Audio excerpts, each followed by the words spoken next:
नमस्कार। मैं डॉक्टर जितेंद्र पाकड़, दर्शन शास्त्र विभाग, राजकीय महाविद्यालय करौली। मित्रों, आज हम धर्म दर्शन के जो द्वितीय प्रश्न पत्र है, उस द्वितीय प्रश्न पत्र की जो द्वितीय इकाई है और द्वितीय इकाई का जो महत्वपूर्ण जो टॉपिक है, ईश्वर के अस्तित्व के प्रमाण। उन ईश्वर के अस्तित्व के जो 3 जो प्रमाण दिए गए हैं, उन 3 प्रमाणों में से हमने एक जो तात्विक युक्ति है, ओंटोलॉजिकल आर्गुमेंट है, उसकी चर्चा पिछले वीडियोज़ में की है। विश्व संबंध युक्ति और प्रयोजनात्मक जो युक्ति है, उसकी इनकी चर्चा हम अगले कुछ वीडियोज़ के अंतर्गत करेंगे। हमने पिछली वीडियो में आपको जो ओंटोलॉजिकल आर्गुमेंट है, उस ओंटोलॉजिकल आर्गुमेंट की विस्तार से चर्चा की थी। आज हम इस ओंटोलॉजिकल आर्गुमेंट की जो आलोचक दार्शनिक है, उन आलोचक दार्शनिकों के विचारों को आपको सामने प्रस्तुत करेंगे। तो इनमें जो ओंटोलॉजिकल आर्गुमेंट के जो समर्थक दार्शनिक है, निश्चित रूप से आपने पढ़े होंगे, समझ में आए होंगे, जिनमें से अंसेलम, देकार्त, स्पिनोजा, लाइब्निज और हीगल प्रमुख दार्शनिक है, जिन्होंने ओंटोलॉजिकल आर्गुमेंट अर्थात जो तात्विक युक्ति है, उस तात्विक युक्ति के समर्थन में अपने विचार प्रकट किए थे। और निश्चित रूप से इन दार्शनिकों ने अपने विचार मात्र से ईश्वर की सत्ता को सिद्ध करने का प्रयास किया। अब हम ये देखते हैं कि ये जो तात्विक युक्ति की जो समर्थक दार्शनिक है, वो लगभग एक समान ही बात करते हैं और वो कहते हैं कि किसी भी सत्ता की जो विचार है, जिसका जो आइडिया है, उस आइडिया या विचार मात्र से हम उसकी सत्ता सिद्ध करते हैं। विशेष रूप से ईश्वर की विचार से ही ईश्वर की सत्ता सिद्ध होती है। ईश्वर की पूर्णता का जो विचार है, उस विचार में ये ईश्वर की सत्ता को सिद्ध करने का प्रयास करते हैं। इससे ईश्वर की सत्ता को सिद्ध करने का जो ये प्रयास करते हैं, उनकी जो आलोचक दार्शनिक है, विशेष रूप से हम उन आलोचनात्मक जो दार्शनिक है, उनकी जो बातें हैं, उन बातों को हम यहाँ आज रखते हैं।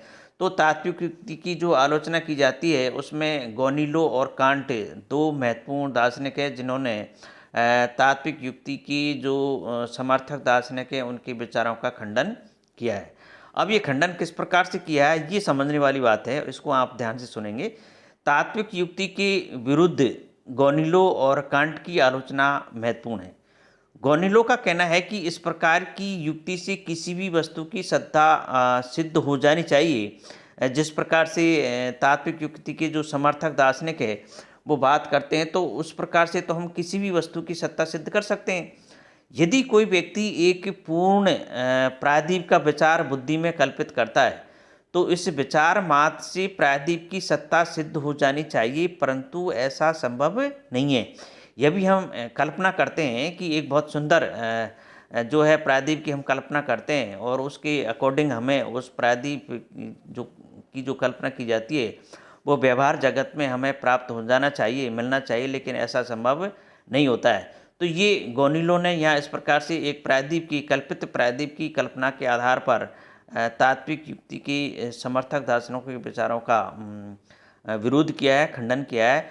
और इस गोनीलो की विचार का समर्थन करते हुए कांट ने गोनीलो की आपत्ति को स्वीकार करते हुए कहा है कि ईश्वर की पूर्णता के विचार से केवल ईश्वर के विचार की सत्ता प्रमाणित होती है, वास्तविक ईश्वर की नहीं। तो वास्तविक ईश्वर की नहीं हो सकती है। यदि कोई विचार करे कि उसके पास में 100 रुपये है, तो केवल उस विचार मात्र से उसके पास 100 रुपये नहीं आ जाते। यदि हम ये कहें, इस कांट की आलोचना को इस प्रकार समझें कि हमारी जेब में एक भी पैसा नहीं है और हम ये कल्पना करते हैं, ये कल्पित करें कि साहब हमारी जेब में 100 रुपये हो जाने चाहिए, और हम देखते हैं तो हमें 100 रुपये प्राप्त नहीं होते हैं।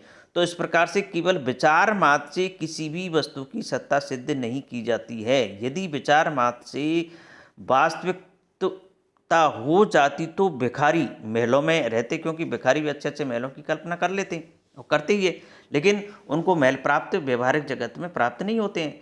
और लंगड़े हिमालय पर्वत पर पहुंच जाते हैं, तो लंगड़े भी जो है इस प्रकार की कल्पना कर लेते हैं कि हिमालय या किसी भी प्रकार का कोई पर्वत हो, उसको हम आराम से पार कर सकते हैं, उस पर विजय प्राप्त कर सकते हैं। लेकिन केवल मात्र कल्पना से इस प्रकार की बातें सिद्ध नहीं होती है।